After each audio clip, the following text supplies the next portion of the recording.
खाण्यासाठी घाण्याचे तेल खावे, रिफाईंड तेल खाऊ नये.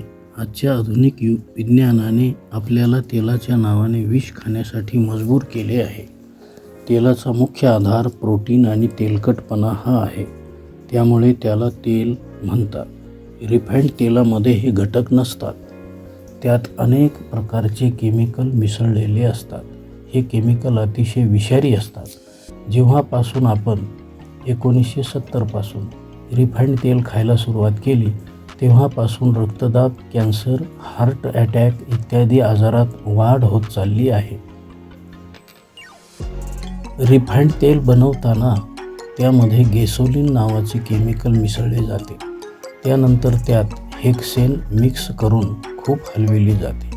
त्यामुळे तेलामधील महत्त्वपूर्ण घटक, फॅटी ॲसिड, व्हिटॅमिन्स, मिनरल्स काढून टाकले जातात.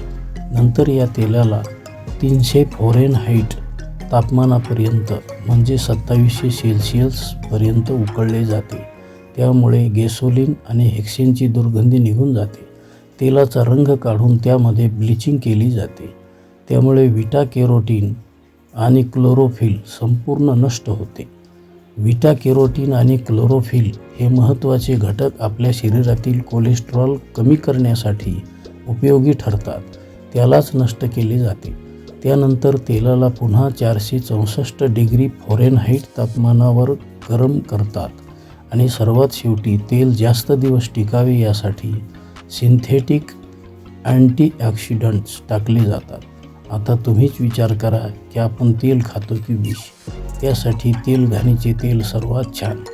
आणि रिफाईंड करताना तेलातील मुख्य घटक नष्ट होत असल्यामुळे रिफाईंड तेल कधीच खाऊ नये.